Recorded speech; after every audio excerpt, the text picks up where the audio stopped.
दुपारची शांत वेळ आहे. रेवाच्या डोक्यात विचारांचा गोंधळ सुरू होता. तिने मोबाईल उघडला, रँडम एखादं गाणं लावलं.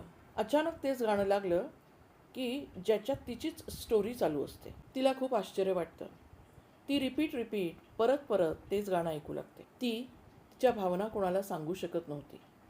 त्या गाण्यातून तिला थेट तिच्या भावना स्पष्ट ऐकू येत होत्या. ती रडू शकत नव्हती, काही बोलू शकत नव्हती, पण त्या गाण्यातून ती पूर्ण आतून हलायला लागली. हे असं का घडलं? शांत किंवा आवडतं संगीत ऐकल्यावर मेंदूचा थ्रेट रिस्पॉन्स कमी होतो, शरीर शांत होतं, हार्ट रेट किंवा ब्रीदिंग हळूहळू नॉर्मल होतं, शरीर रिलॅक्सेशन मोडमध्ये जातं, आपल्या शरीरातील चांगले केमिकल्स वाढतात, मूड हलका वाटतो. ते बोलता येत नाही ते गाण्यातून बाहेर येतं, म्हणजेच भावनांना आउटलेट मिळतो, इमोशनल रिलीज मिळतो. म्हणूनच रेवाला आता कळलं होतं की ती फक्त गाणं ऐकत नाही आहे, तर ती तिच्या मनाशी बोलती आहे.